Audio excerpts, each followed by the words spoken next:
कबीर परमेश्वर जी की असीम कृपा से हम सभी प्राणियों को सत्संग सुनने को उपलब्ध हुआ।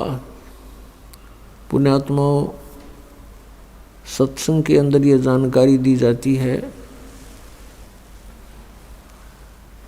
कि ये मानव शरीर प्राणी को किस उद्देश्य से प्राप्त हुआ है। हम अन्य प्राणियों को देखते हैं, जो क्रियाएं वो कर रहे हैं वो मनुष्य भी कर रहा है। यदि मनुष्य का इतना ही कार्य होता जितना पशु और पक्षी करते हैं, संतानों उत्पत्ति, उनकी परवरिश और फिर मृत्यु, तो मानव शरीर की कोई आवश्यकता नहीं थी। सत्संग से जानकारी होती है कि मानव शरीर का एक बहुत ही अनमोल कार्य इन क्रियाओं से भिन्न है।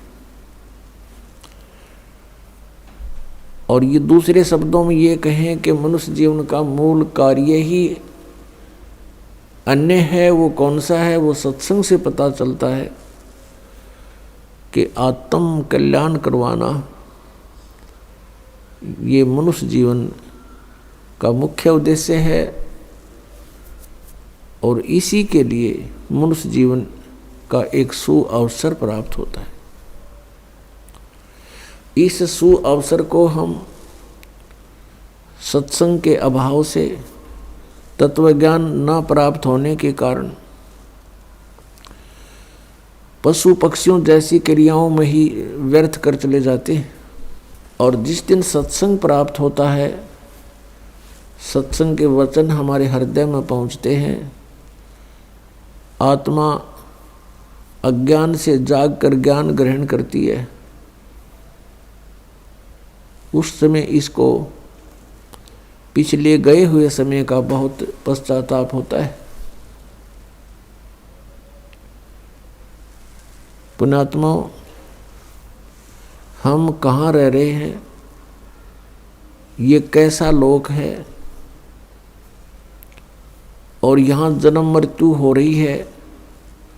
किसी भी प्राणी को एक सेकंड का ये विश्वास नहीं कि मैं यहाँ रहूँगा कि नहीं रहूँगा। और हम फिर भी सतर्क नहीं हो रहे।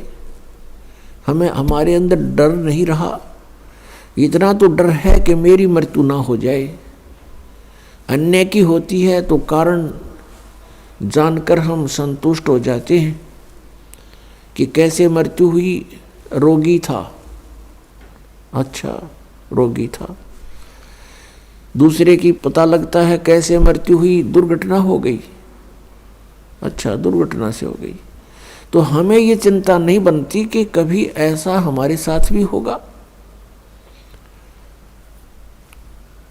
तो ये सब कारण क्या है?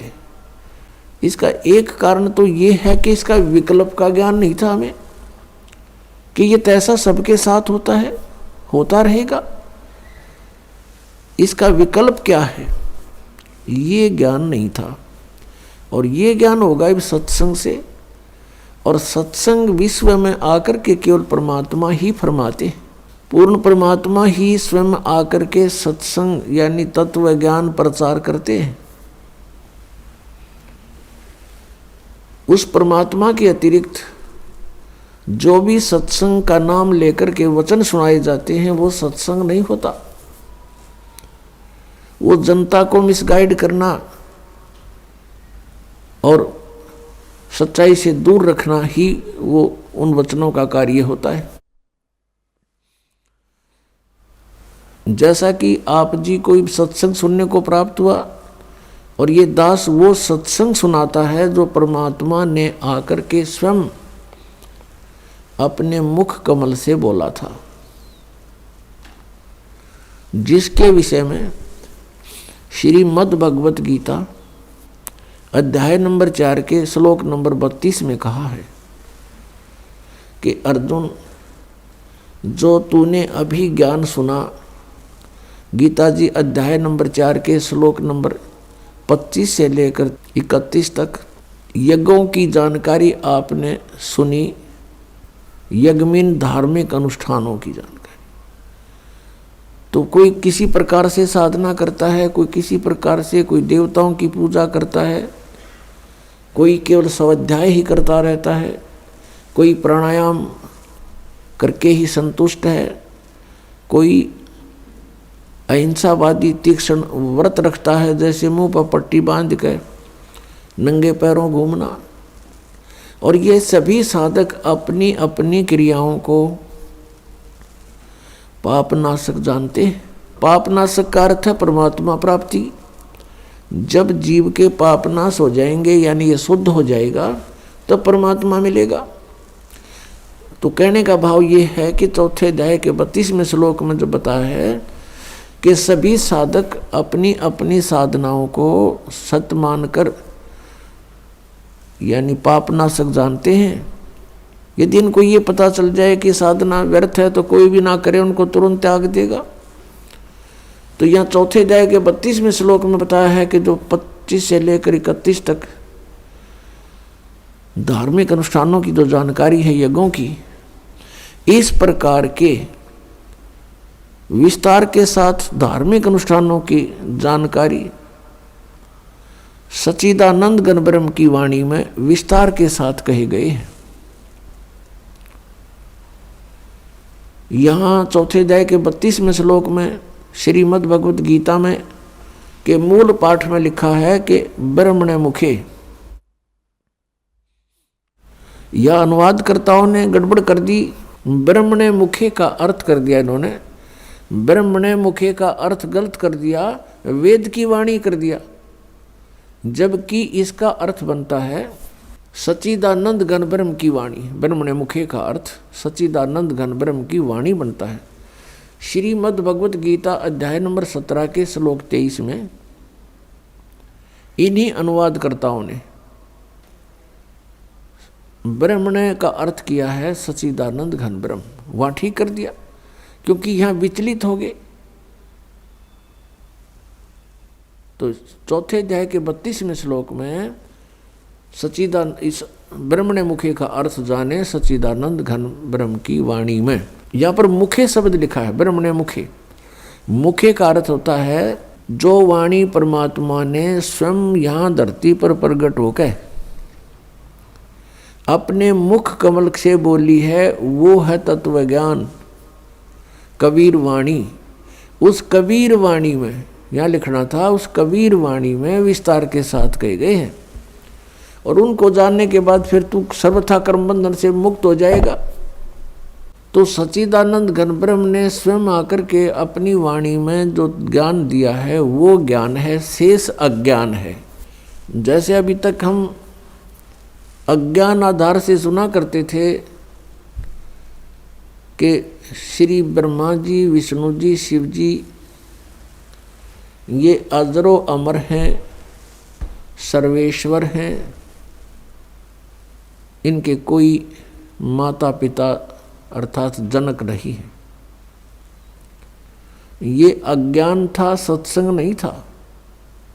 जबकि इनकी जीवनी में लिखा है कि ये नाशवान हैं, इनकी जन्म मृत्यु होती है, दुर्गा इनकी माता है और काल रूपी ब्रह्म इनका पिता है। तो ये अज्ञान था। अब यहाँ थोड़ा सा प्रमाण देना पड़ेगा, नहीं तो भक्त प्रथम बार इस बात को सुनेगा कि ब्रह्मा विष्णु महेश नाशवान है, इनकी जन्म मृत्यु होती है, तो बिदक जाएगा और हो सकता है फिर ये कभी वचन भी ना सुने। उसका दुर्भाग्य होगा, क्योंकि सच्चाई से दूर भागना नहीं चाहिए। सच्चाई को धैर्यपूर्वक सुनना चाहिए, फिर विचार करना चाहिए कि सचमुच ये कितना सत्य है। और सत्य है तो फिर सत्य के लिए हम भटक रहे हैं। सत्य मिला और हमें अपना कल्याण हुआ। अभी तक हम असत्य में भटक रहे थे, असत्य साधना कर रहे थे, असत्य ज्ञान सुन रहे थे, असत्य परमात्माओं पर आश्रित थे। अब हमें सत्य मिलेगा तो ग्रहण करेंगे, हमारा सबका मोक्ष हो जाएगा। अब देखिएगा, थोड़ा प्रमाण दिखाते हैं श्री देवी पुराण में। देखिएगा श्रीमद् देवी भागवत गीता प्रेस गोरखपुर से प्रकाशित है और इसके कौन है संपादक? हनुमान प्रसाद पोदार चिमनलाल गोस्वामी। और ये गीता प्रेस गोरखपुर से प्रकाशित है, मुद्रित भी वहीं से है। गीता प्रेस प्रकाशक एवं मुद्रक हैं गीता प्रेस गोरखपुर, गोविंद भवन कार्यालय, कोलकाता का संस्थान। इसके 123 पृष्ठ को ही पढ़ेंगे, इसमें बहुत से संशय दूर हो जाएंगे।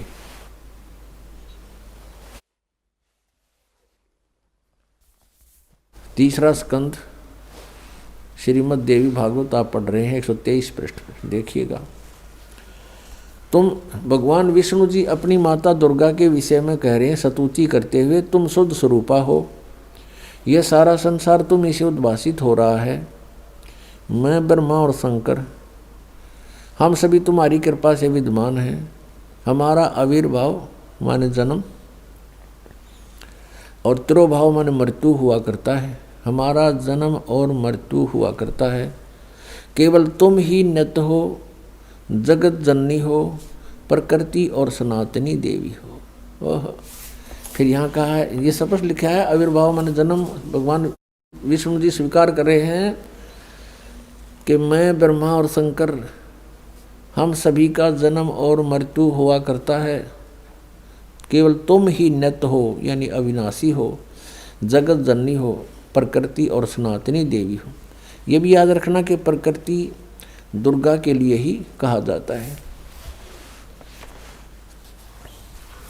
भगवान शंकर बोले, देवी यदि महाभाग विष्णु तुम्ही से प्रकट हुए हैं तो उनके बाद उत्पन्न होने वाले ब्रह्मा भी तुम्हारे बालक हुए। फिर मैं तमोगुणी लीला करने वाला शंकर क्या तुम्हारी संतान नहीं हुआ? अर्थात मुझे भी उत्पन्न करने वाली तुम ही हो शिवे। संपूर्ण संसार की सृष्टि करने में तुम बड़ी चतुर हो। इस संसार की सृष्टि, स्थिति और संहार में तुम्हारे गुण सदा समर्थ हैं।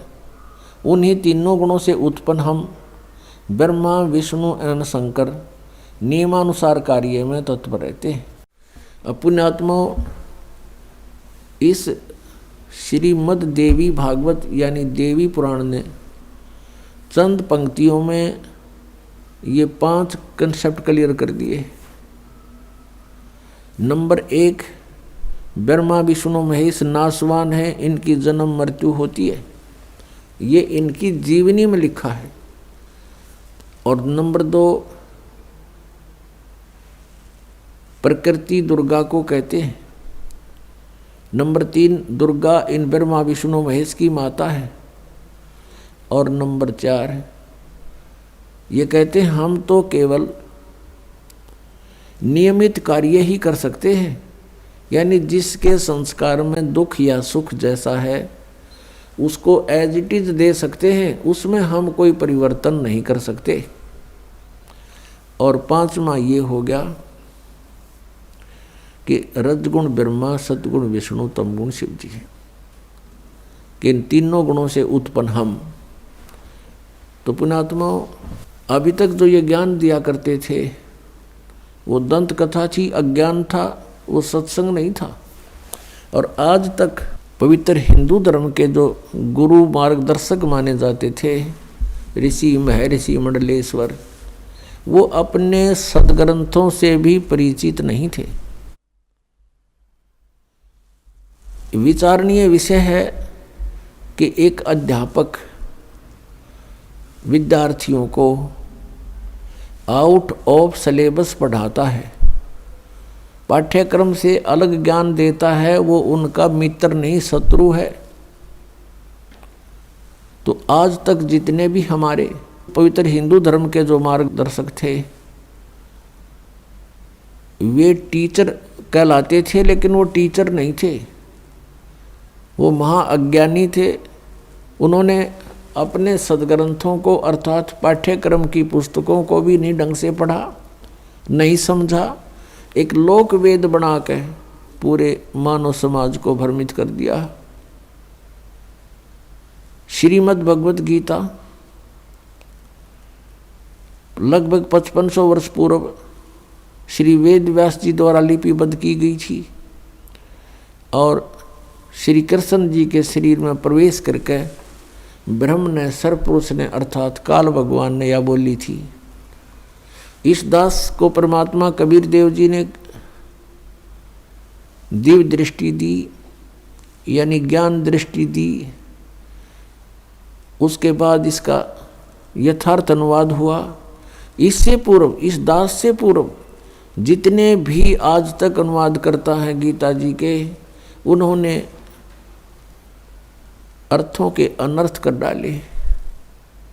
उदाहरण के तौर पर 7वें अध्याय के 18वें श्लोक में गीता ज्ञानदाता कहता है कि अर्जुन, ये ज्ञानी आत्मा, जैसे गीता जी अध्याय नंबर 7 के श्लोक नंबर 12 से लेकर 15 तक तो तीनों गुणों रजगुण ब्रह्मा, सतगुण विष्णु, तमगुण शिव जी की स्थिति बताई है। और ये भी कहा है कि इन तक जिनकी बुद्धि सीमित है वो अन्य किसी की बात सुनने को तैयार नहीं, वो मेरी भक्ति भी नहीं करते। फिर गीता ज्ञानदाता कहता है ये ब्रह्म सरपुरुष 16वें और 17वें श्लोक में कि मेरी भक्ति भी 4 प्रकार के करते हैं। एक अर्थार्थी, आर्थ नंबर 2, और नंबर 3 जिज्ञासु, नंबर 4 ज्ञानी। इन तीनों को तो रिजेक्ट किया है, अर्थार्थी, आर्थ और जिज्ञासु को। ज्ञानी के विषय में कहा कि ज्ञानी आत्मा है तो अच्छी, 7वें अध्याय के 18वें श्लोक में, लेकिन ये मेरे वाली ही अनुत्तम गति में स्थित रहे। अब यहाँ अनुत्तम का अर्थ एक 6ठी कक्षा के बच्चे से पूछ लीजिए। उत्तम माने अच्छा यानी गुड, और अनुत्तम माने बैड। यदि कोई व्यक्ति कहीं पर बैड का अर्थ, इंग्लिश में बैड का अर्थ और गुड करता है, श्रेष्ठ करता है, तो महामूर्ख है वो। तो यहाँ इन्होंने अनुत्तम का अर्थ अति उत्तम कर दिया। कारण क्या रहा? अज्ञान। इनको पता नहीं था कि ब्रह्मा विष्णु महेश से ऊपर भी कोई शक्ति है। इनको ये भी नहीं मालूम था कि गीता जी का ज्ञान श्री कृष्ण नहीं बोल रहे, उसके अंदर प्रवेश करके ये श्री काल भगवान बोल रहे हैं।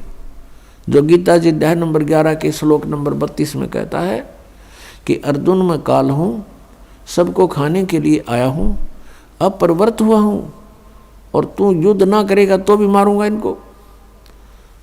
और 11वें अध्याय के 21वें श्लोक में अर्जुन कह रहा कि हे भगवान, आप तो इन देवताओं को भी खा रहे हो, आप ऋषियों को भी खा रहे हो, और ये सब सिद्धों के समुदाय आपके समक्ष वेद मंत्रों से आपकी स्तुति भी कर रहे हैं, आपसे मंगल कामना भी कर रहे हैं, और आप इन सब को खा रहे हो।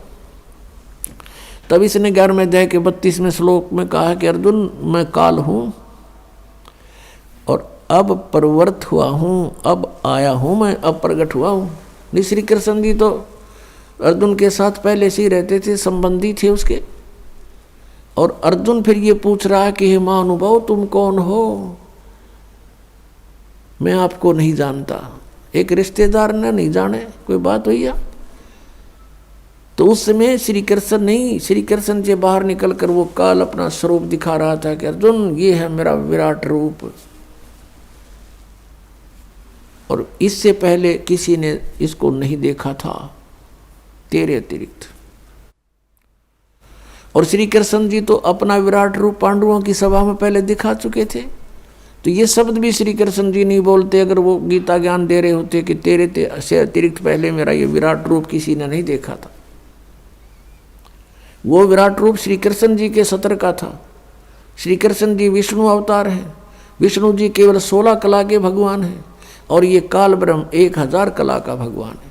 जैसे एक तो 100 वाट का बल्लभ हो, एक 1000 वाट का हो, एक 16 वाट की ट्यूब हो, एक 1000 वाट की ट्यूब हो, तो ट्यूब दोनों, रोशनी दोनों ही दिखा रही है, लेकिन अंतर बहुत होता है।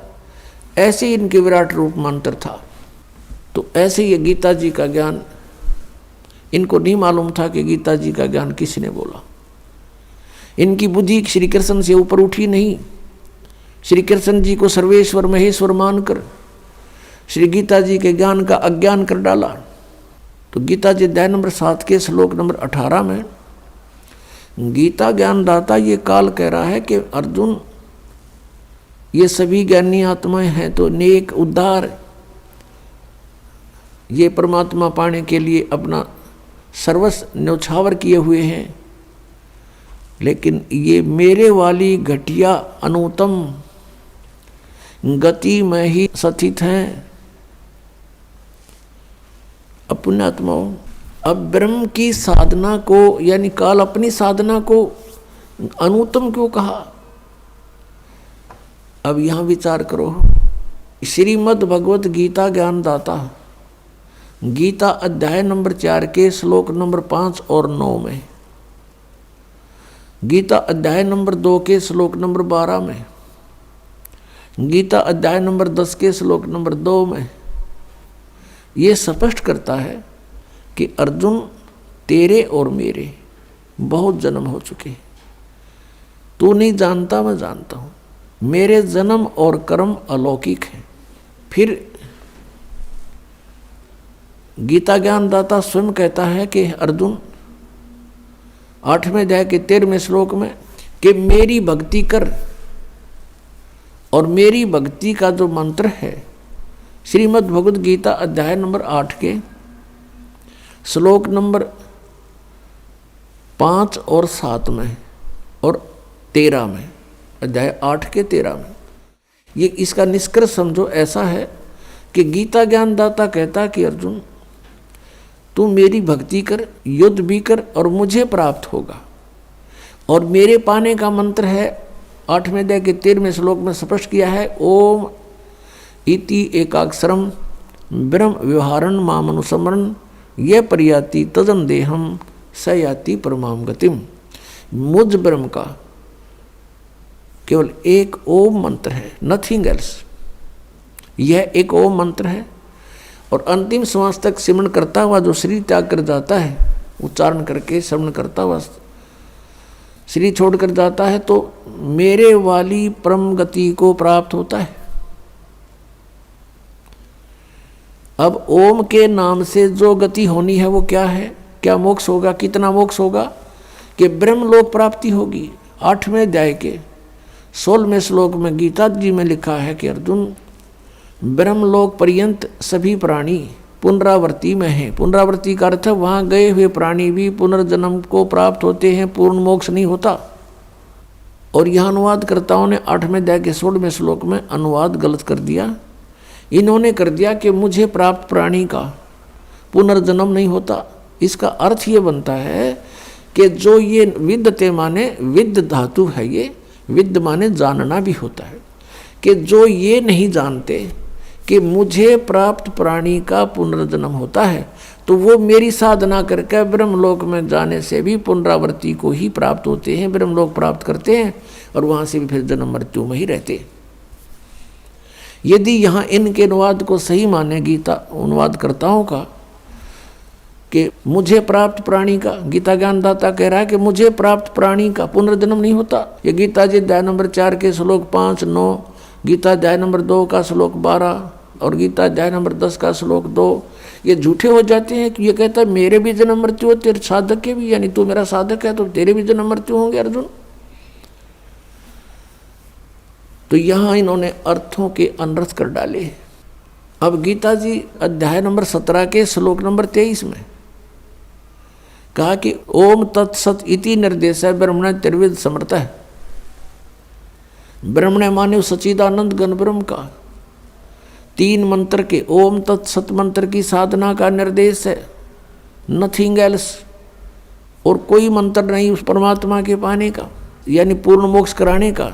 अब गीता जी अध्याय नंबर 8 के श्लोक नंबर 1 में अर्जुन ने पूछा कि आपने 7वें अध्याय के 29वें श्लोक में जिस तत्ब्रह्म के विषय में कहा कि तत्ब्रह्म को जानकर, सारे अध्यात्म को जानकर और पूरे सब कर्मों से परिचित प्राणी केवल जरा और मरण से मुक्ति पाने के लिए प्रयत्न करते हैं, वे संसार की किसी वस्तु की इच्छा नहीं रखते। तो 8वें अध्याय के प्रथम श्लोक में पूछा फिर किम तत्ब्रह्म, वो तत्ब्रह्म, वो परमात्मा कौन है, वह परमेश्वर कौन है।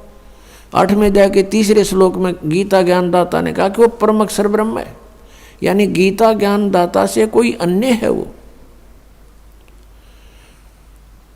और फिर 15वें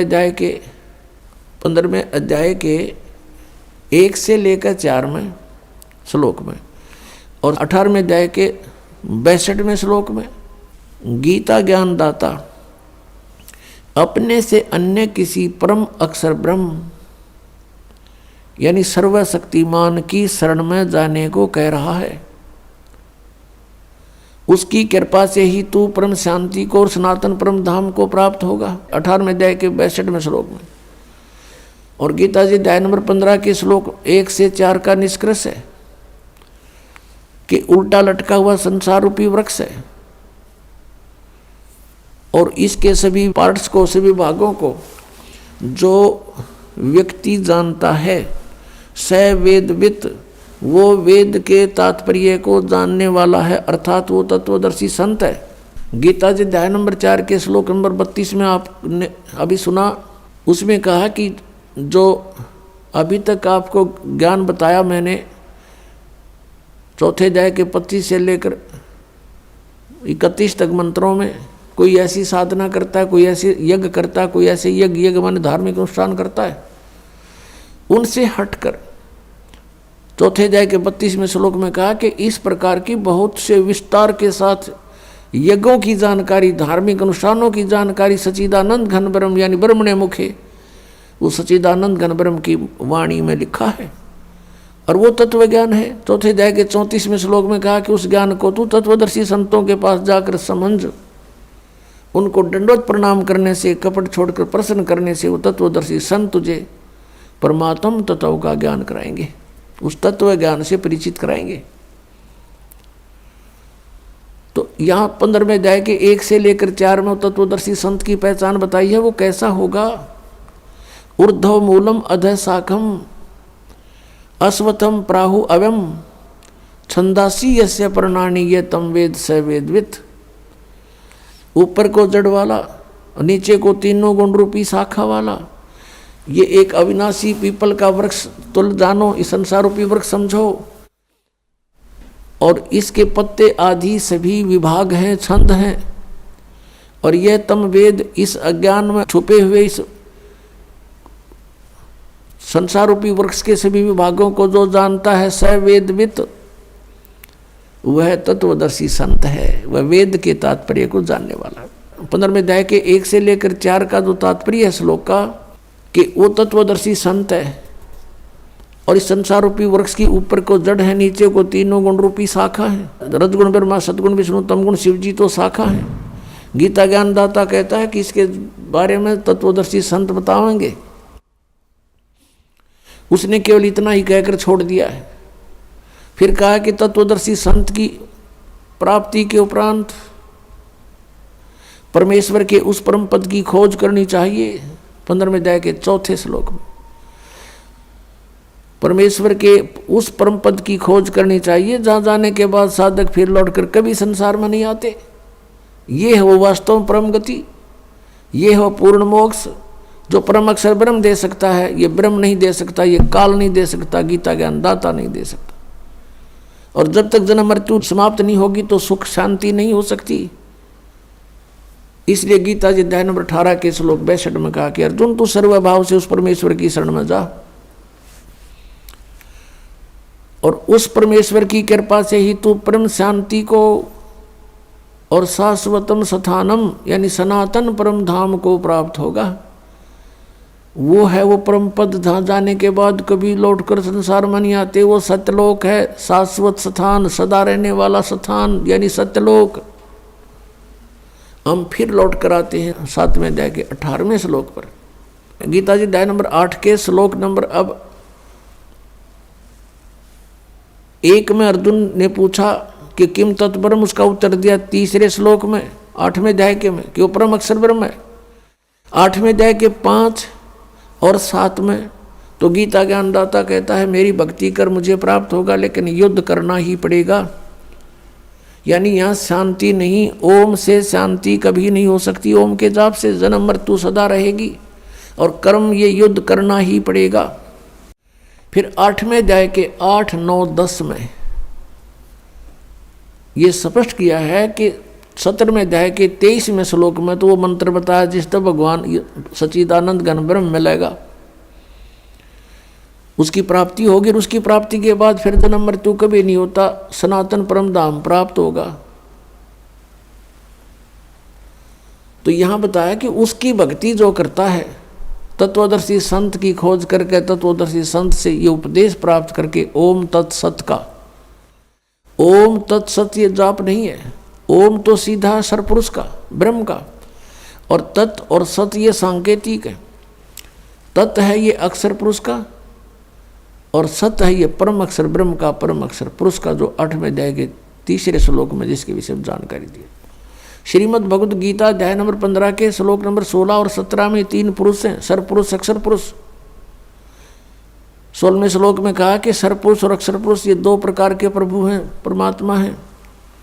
वास्तव में परमात्मा नहीं है, लेकिन इनको भी परमात्मा कहते हैं। ये इनके अंतर्गत जितने प्राणी हैं और इनके सभी के स्थूल शरीर यानी नाशवान है, ये भी नाशवान है, दोनों प्रभु यानी पुरुष, और इनके अंतर्गत जितने प्राणी वो भी नाशवान है। जीवात्मा तो किसी की भी नहीं मरती, गधे कुत्ते की भी ना मरती। अब 15वें अध्याय के 17वें श्लोक में फिर कंसेप्ट क्लियर कर दिया कि उत्तम पुरुष है तू अन्य। उत्तम पुरुष वो श्रेष्ठ परमात्मा, वो परम अक्षर ब्रह्म की तरफ संकेत है, जो संसार रूपी वृक्ष की मूल है, और उस मूल से सबको आहार प्राप्त होता है। पूरे संसार रूपी वृक्ष का उसी से पोषण होता है, वृद्धि को प्राप्त होता है।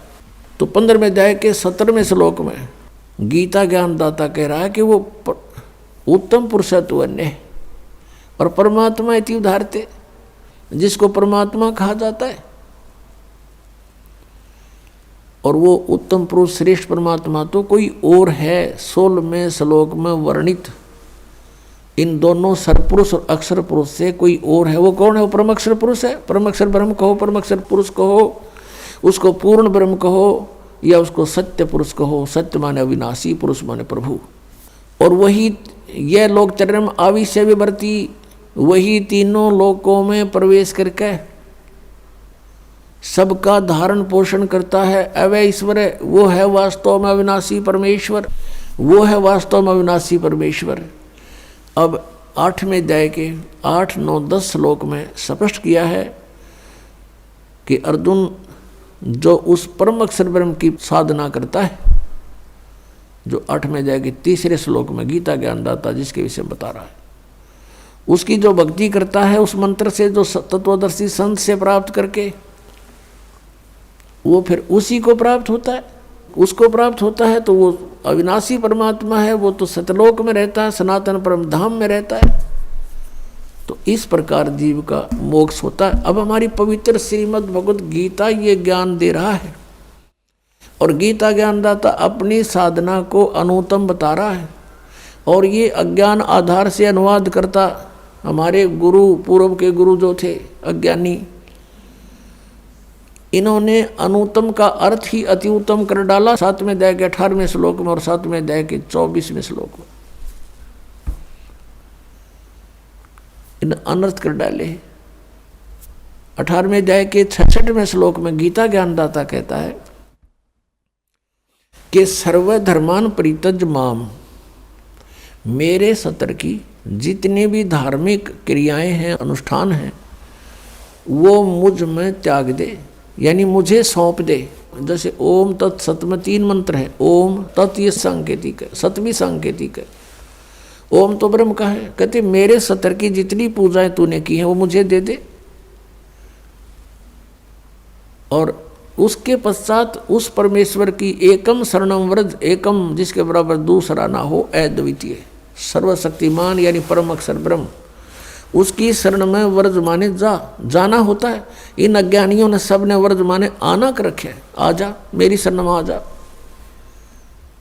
फिर ये गीता ज्ञानदाता कहता है कि अहम तवा सर्व पापे भो मोक्षामि मां शुच, फिर मैं तुझे सब पापों से मुक्त कर दूंगा, तू चिंता ना कर।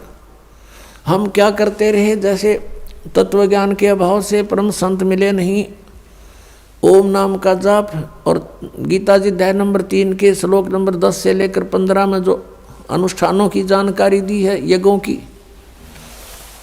वो 500 यज्ञ करते रहे, ओम नाम का जाप करते रहे, और इसके प्रतिफल को हम ब्रह्मलोक प्राप्त करके वहाँ भोगते रहे। और ब्रह्मलोक में जाने के बाद फिर हम वापस जन्म मृत्यु में रहे, हमारे ऊपर ये दंड बना रहा, और पाप के आधार से हम नरक भी जाते रहे। अब जब हमें परम अक्षर ब्रह्म मिल जाते हैं, उस सतनाम के जाप से, 2 अक्षर के सतनाम के जाप से हमारे पाप नाश हो जाते हैं। और हम क्या करते रहे, पुण्य तो हम स्वर्ग में खाते, और पापों को भोगने के लिए इसने नरक बना रखा, उस नरक में हम भोगते, दुख पाते, दंड पाते, और फिर 84 लाख योनियों के कष्ट भी भोगने पड़ते। यहाँ का ऐसा विधान है। तो ये क्या कहता है कि जब तू उसकी शरण में चला जाएगा तो मेरे सतर्क का जो हम क्या जो अपना पुण्य था वो बर्बाद कर देते थे, उस पुण्यों को हम इसको दे देंगे। हम इसके ऋणी हैं। कैसे ऋणी हैं कि इस काल भगवान ने 70 युग तपस्या करके और 64 युग एक, तब इसने ये 21 ब्रह्मांड प्राप्त किए थे परम अक्षर ब्रह्म से, इस सरपुरुष ने, सरब्रह्म ने। और ये आप देख रहे हैं पृथ्वी कैसे घूम रही है, ये स्वयं भी घूम रही है ऐसे, और ये ऐसे भी घूम रही है। हम इसमें अपनी गलती से, अपनी मर्जी इसके साथ बैठकर आ गए इसके विमान में। यहाँ आ गए हम 16 शंख कोश की दूरी पर। अब यहाँ आने के बाद इसने हमारा दुरुपयोग किया। हम जो पूंजी लेकर आए थे, हम बड़े सेठ साहूकार के पुत्र थे, परम अक्षर ब्रह्म के पुत्र पुत्री थी, और हम बहुत धनी थे। हम अपनी पूरा पूंजी लेकर साथ आए थे। उस पूंजी को इसने टैक्स लगाया हमारे ऊपर। ऊपर स्वर्ग रखे, जैसे महास्वर्ग बना रखा ऊपर, उसमें रखे, और वहाँ के चार्जेज रख दिए, इतने चार्ज होंगे प्रतिदिन के। तो ये उससे अपना काम चला रहा है। अब जैसे इस पृथ्वी पर हम आए, ये पृथ्वी घूम रही है विमान की तरह, तो इसका जो चार्ज इसने रख रखा है वो चार्ज हमसे लेता है। अपने आत्माओं, जैसे एक बार ये दास यहाँ से दिल्ली से पुणे गया था जहाज में, एयरप्लेन में, तो वहाँ से वहाँ तक का किराया लगभग 6000 रुपये था, और उसके अंदर ही सारा चाय पानी खाना सारी व्यवस्था करते हैं। और वो 2.25 घंटे लगे वहाँ से दिल्ली से लेकर पुणे तक के। 2.25 घंटों के उसने 6000 रुपये चार्ज किए, और हम बैठे इसके विमान में किराया कितने दिन तक। तो ये कहता मेरा किराया दे मुझे, जब छोड़ूं तुझे, हम फिर इसका किराया दे देंगे इसको। अब फिर हम इसके जो पूंजी को बर्बाद करते थे वो ना करके इसका जितना चार्ज है इस भक्ति का, इसके 70 की भक्ति का, इसको दे देंगे। फिर ये हमें गधे कुत्ते सुअर नहीं बनाएगा या बांध कर नहीं रखेगा। इसलिए 18वें अध्याय के 66वें श्लोक में ये गीता ज्ञान दाता सरपुरुष है, श्री कृष्ण में बोल रहा है। ये ब्रह्म है, ये काल है, 21 ब्रह्मांड का स्वामी है। हम इसके लोक में यहाँ रह रहे हैं। तो ये कह रहा है कि मेरे 70 की सर्वधर्मान परित्यज माम, 18वें अध्याय के 66वें श्लोक, मेरे 70 के सभी धार्मिक अनुष्ठान पूजाएं मुझे दे दे, मुझे त्याग दे, छोड़ दे, मेरा ऋण मुक्त हो, मेरा कर्जा दे। फिर एकम शरणम व्रज, फिर उस सर्वशक्तिमान परमात्मा की शरण में व्रज माने जाओ, परम अक्षर ब्रह्म की शरण में जाओ। और इन अज्ञानियों ने सब ने अनुवाद कर रखा आओ, यानी गो माने जाना होता है, अंग्रेजी का वर्ड है। और कोई गो माने आना लिखता है, कितना विद्वान होगा वो, अंडरस्टूड है। और इन अज्ञानियों ने ऐसा कर रखा, आज तक हम आंखें बंद करके इनको महाविद्वान मानकर इनकी सब अज्ञान और ज्ञान को हम स्वीकार करते रहे, सत्य मानते रहे। इन्होंने हमें डबो डाला। अब श्रीमद् भगवत गीता में श्री कृष्ण जी का कोई रोल नहीं है, ये पूरा रोल काल का है। काल ये सरपुरुष है, किस ब्रह्मांड का स्वामी है। और इसने यहाँ सांप लगा हुआ 1 लाख मानव शरीरधारी प्राणियों का निताहार करने का, जिस कारण से इसने हमें अज्ञानी बना करके यहाँ बाई फोर्स रोका हुआ है। बलपूर्वक रोक रखा है। सब कार्य बलपूर्वक करवाता है। हमारे अंदर ऐसा इसने फीड कर दिए गुण कि हम ये प्राणी विवश होकर के उनके वश कार्य करता। जैसे कोई शराब भांग पी लेता है, फिर उस जीव के बस का नहीं रहता, वो कैसी गतिविधि करे। तो ऐसे हमारे साथ इसने कर रखा है। बच्चे उत्पन्न कराता है, खाता है आप। जैसे कसाई बकरियों को इकट्ठा छोड़ देता है, वो संतान उत्पत्ति करते हैं अपनी वासना के वश होकर के, और उन बच्चों में उनकी खूब ममता भी होती है, और काल उनको कसाई खाता है और वो उनको अपने बच्चे मानते रहते हैं। यही स्थिति परमात्मा कबीर जी ने बताई कि तुम यहाँ कसाई के लोक में रह रहे हो, इस काल के लोक में रह रहे हो, और यहाँ तुम्हारी जन्म मृत्यु कभी समाप्त नहीं हो सकती, और ये दुख तुम्हें सदा बने रहेंगे। चाहे स्वर्ग में जाओ, चाहे महास्वर्ग में जाओ, इसके में वहाँ पूरा होते ही समय वापस फिर यहाँ लौट कर आना पड़ेगा। तो प्रसंग चल रहा है कि हम यहाँ उसी पर आते हैं कि 7वें अध्याय के 18वें श्लोक में गीता ज्ञानदाता ने अपनी साधना, अपनी गति को भी अनुत्तम कहा है, अश्रेष्ठ कहा है, क्योंकि जन्म मृत्यु मिटे नहीं, पूर्ण मोक्ष हो नहीं सकता, सनातन परम धाम प्राप्त नहीं हो सकता, और सनातन परम धाम प्राप्त हुए बिना शांति नहीं हो सकती। तो वो गति फिर व्यर्थ है, यूजलेस है, अनुत्तम है, घटिया है। इसका उदाहरण देते हैं। क्या बताते हैं? परमात्मा कबीर देव जी ने अपना तत्व ज्ञान अर्थात सच्चिदानंद घन ब्रह्म की वाणी स्वयं आकर के बोली है, और वही ज्ञान आदरणीय गरीबदास साहिब जी में फीड करके उनके मुख कमल से बाहर निकलवाया है। उसमें क्या बताया है? 72 सोणी अक्षय करी, चुनक ऋषिश्वर एक, ये दे धारे जोरा फिरे, ये सभी काल के भेख। 72 अक्षौणी अक्षय करी, क्षय माने नाश कर दिया 72 अक्षौणी का। किसने? चुनक ऋषिश्वर एक, चुनक नामक एक ऋषिवर ने, ऋषिश्वर देख कितनी गहरी शब्द लाया हमारे लेकिन इनके साथ। एक तो ऋषि सिंपल, एक ऋषिश्वर, ऋषियों में भी श्रेष्ठों से भी श्रेष्ठ।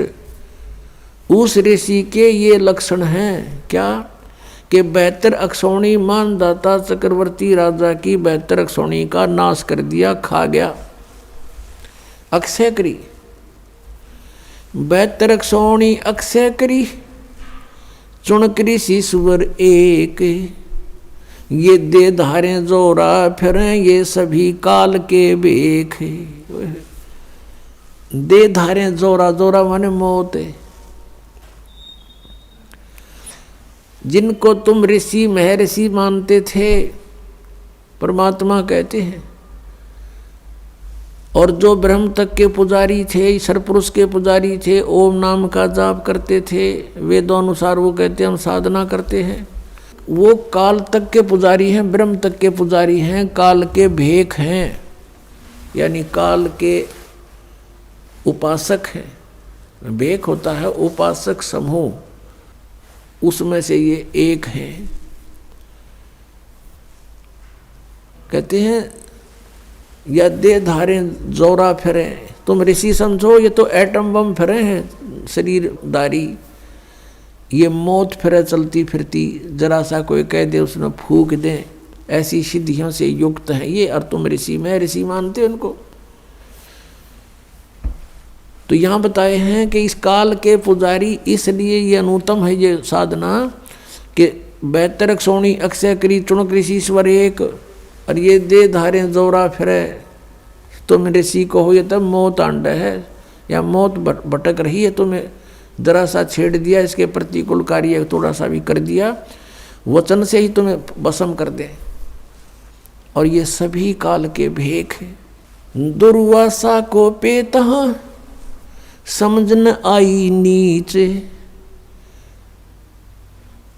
56 करोड़ यादों कटे मची रुधिर की कीचे। परमात्मा बता रहे हैं कि दुर्वासा को पे तहां और समझ न आई नीच। देखा हम तो दुर्वासा जैसा न महर्षि तोब माने थे, और परमात्मा इनको नीच कहता है। ये इसे नीच थे। कैसे थे कि 56 करोड़ यादव कटे और मची रुधिर की कीच। कीच माने गारा, कीचड़े। ओए होए, ये दे धारे जोरा फिर सभी काल के भेख है। अब एक समय अभी दोनों उदाहरण सुनाते हैं आपको। अब ये जैसे चुनक ऋषि थे, अब ये ज्ञानी आत्मा थी। अब फिर आते हैं हम 7वें अध्याय के 16 और 17 और 18 पर। इसमें लिखा है कि 4 प्रकार के साधक मेरी साधना करते हैं। ब्रह्म कह रहा है, गीता ज्ञानदाता सरपुरुष श्री कृष्ण में प्रवेश करके बोल रहा है। कह रहा कि मेरी साधना नहीं, ब्रह्म साधना भी 4 प्रकार की करते हैं। नंबर 1 अर्थ, अर्थार्थी और जिज्ञासु और ज्ञानी। अर्थ तो होते हैं जो संकट निवारण के लिए वेद मंत्रों के द्वारा ही कोई अनुष्ठान करते हैं। अर्थार्थी वो होते हैं जो धन लाभ के लिए, अपने व्यवसाय में बढ़ोतरी के लिए, वृद्धि के लिए वेद मंत्रों से ही कुछ जंतर मंत्र करते हैं वो, और किसी और अन्य किसी ग्रंथ से कोई सहयोग नहीं लेते। और तीसरे जिज्ञासु, जैसे ये जो न परमात्मा की चाहने वाली आत्माएं घर से बाहर निकली भद्र पुरुष और संतों को मिले, ऋषि महर्षियों से मिले, उनसे ज्ञान प्राप्त करके और स्वयं ही वक्ता बन गए, परमात्मा पाने की चेष्टा नहीं करी। उन जिज्ञासुओं ने ज्ञान ग्रहण करने की इच्छा में जीवन व्यर्थ कर दिया और वक्ता बनकर सुनाने लग गए। ये भी तीनों व्यर्थ बताए हैं। और चौथा ज्ञानी, ये चौथी प्रकार का जो ज्ञानी है, इसके विषय में कहा कि ये मुझे पसंद है और इसको मैं पसंद हूँ, इसको मैं अच्छा लगता हूँ और ये मुझे अच्छा लगता है। कौन कहता है? गीता ज्ञानदाता। अब गीता ज्ञानदाता इसको अच्छा क्यों बताते हैं? क्योंकि 7वें अध्याय के 12 से लेकर 15 में तीनों गुणों, रजगुण ब्रह्मा, सतगुण विष्णु, तमगुण शिव जी की साधना करने वालों को गीता ज्ञानदाता कहता है कि ये राक्षस स्वभाव को धारण किए हुए मनुष्यों में नीच दूषित कर्म करने वाले मूर्ख मेरी भक्ति नहीं करते। गीता जी अध्याय नंबर 7 के श्लोक नंबर 12 से 15 में तीनों गुण, रजगुण ब्रह्मा, सतगुण विष्णु, तमगुण शिव जी की जो साधना करते हैं और इन्हीं तक जिनकी बुद्धि सीमित है, वो मेरी भक्ति नहीं करते। ये मूर्ख अपनी भक्ति के विषय में बता रहा है। ये 4 प्रकार के करते हैं। इन 4 प्रकार में से भी फिर ज्ञानी को कहता है कि ये ज्ञानी मुझे पसंद है, मुझे अच्छा लगता है, क्योंकि इसने मेरी भक्ति की और इसको मैं अच्छा लगता हूँ। क्योंकि ज्ञानी वो होता है जिसको ये ज्ञान हो जाए कि भाई मनुष्य जीवन का उद्देश्य क्या है। उसको उद्देश्य का पता लगता है कि इस उद्देश्य केवल यही है कि मोक्ष हो, जन्म और मृत्यु से छुटकारा हो। और वेदों में लिखा है कि जन्म और मृत्यु का छुटकारा तो केवल परम अक्षर ब्रह्म की शरण में जाने से होगा। एक विचार करना पुण्यात्माओं, जैसे अभी आपको सुनाया कि 18वें अध्याय के 62वें श्लोक में कहा है कि अर्जुन तू सर्वभाव से उस परमेश्वर की शरण में जा, उसकी कृपा से ही तू परम शांति को और सनातन परम धाम को प्राप्त होगा। गीता जी अध्याय नंबर 15 के श्लोक नंबर 1 से 4 में कहा कि उल्टे लटके हुए संसार रूपी वृक्ष को जो जानता वो तत्वदर्शी संत है, उसके सभी भाग बता देता है। तो उसके पश्चात परमेश्वर के उस परम पद की खोज करनी चाहिए तत्वदर्शी संत की प्राप्ति के उपरांत, जहाँ जाने के बाद साधक फिर लौट कर कभी संसार में नहीं आते। और अपनी जानकारी चौथे अध्याय के 5वें और 9वें श्लोक में, दूसरे अध्याय के 12वें श्लोक में, 10वें अध्याय के दूसरे श्लोक में गीता ज्ञानदाता कहता है, अर्जुन तेरे और मेरे बहुत जन्म हो चुके, तू नहीं जानता मैं जानता हूँ। तो इससे सिद्ध हो गया कि वो अपने से किसी अन्य परम अक्षर ब्रह्म की तरफ संकेत करा कि उसकी शरण में जाने से मोक्ष होगा। तो इन ज्ञानी आत्माओं ने वेदों को पढ़ा, क्योंकि श्रीमद् भगवद गीता चारों पवित्र वेदों का सारांश है, कोड वर्ड इसमें अधिक है, और उसको तत्वदर्शी संत ही जान सकता है। गीता ज्ञान दाता भी अपरिचित है, उसने ऑप्शन छोड़ दिया है कि तत्वदर्शी संत बताएगा। तो इन ज्ञानी आत्माओं को जिन्होंने वेदों को पढ़ा, उसमें उनको ये जानकारी होगी कि तीनों गुण की भक्ति नहीं करनी चाहिए, इससे मोक्ष नहीं हो सकता। फिर उनको ये भी ज्ञान हुआ कि मनुष्य जीवन केवल मोक्ष प्राप्ति के लिए प्राप्त है। फिर इनको वेदों से ये भी जानकारी हुई कि पूर्ण मोक्ष तो उस समर्थ शक्ति से होगा, पूर्ण परमात्मा से होगा। अब चारों वेदों में केवल वे ऑफ वर्शिप तो ब्रह्म तक की है, और जानकारी परम अक्षर ब्रह्म की अत्यधिक है। अब इनको तत्वदर्शी संत नहीं मिला, ऋषियों को, ज्ञानियों को। उन्होंने स्वयं निष्कर्ष निकाला श्री ब्रह्मा जी से डिस्कस करके, क्योंकि श्री ब्रह्मा जी को चारों वेद प्राप्त हुए थे सागर मंथन में, और ब्रह्मा जी ने वेदों को पढ़ा जैसा उसने समझा, क्योंकि इनकी बुद्धि ब्रह्म के हाथ में है, काल के हाथ में है। और ब्रह्मा जी का जब जन्म हुआ और उसको जब वो युवा हुआ तब तक वो बेहोश था, अचेत था। फिर कमल के फूल पर इसको रख दिया गया, वहाँ इसको सचेत किया गया। तो इसने देखा मैं कहाँ से आ गया, मेरा क्या उद्देश्य है। तो इस काल भगवान ने आकाशवाणी करी कि तप करो, तप करो। ब्रह्मा जी ने 1000 वर्ष तक तप किया। जब इसमें सिद्धि आ गई, उच्चारज हो गया, तब इसने आकाशवाणी करी कि अब सृष्टि करो। तो वो जो आकाशवाणी थी वह थी तो ब्रह्म की, इस काल की, सरपुरुष की। और ब्रह्मा ने सोच लिया ये परमात्मा की आकाशवाणी है, तप करना। ये तो इसको वेद प्राप्त होने से पहले आकाशवाणी हो चुकी थी। फिर जब ये तीनों भाई इकट्ठे हुए, इनको आदेश दिया दुर्गा ने कि जाओ तुम सागर मंथन करो। तो दुर्गा जी के आदेश से तीनों ने, रजगुण ब्रह्मा, सतगुण विष्णु, तमगुण शिव जी ने सागर मंथन किया। प्रथम बार ये 4 वेद निकले, चारों वेद ब्रह्मा को प्राप्त हुए। फिर ब्रह्मा जी ने पढ़ा, तो ब्रह्मा जी ने वेदों में, जैसे यजुर्वेद अध्याय नंबर 40 के मंत्र नंबर 15 में स्पष्ट किया है कि वायु अनिलम बसमांतम अथिदम अमृतम, वायु अनिलम अमृतम अथिदम बसमांतम शरीरम, ओम कर्तु समर किल्वे समर और कर्तुम समर। ओम नाम का जाप काम करते करते सिमरण करो, विशेष कसक के साथ यानी श्रद्धा के साथ सिमरण करो, किलबलाहट के साथ, ररंकार धुन से।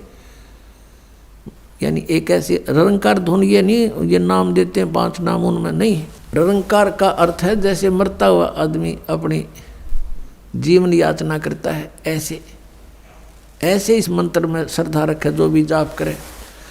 तो कहते हैं फिर और काम करते करते सिमरण करो, ओम नाम का जाप करो। तो ऋषियों ने ये जान लिया कि ओम इज द मंत्र ऑफ कंप्लीट गॉड।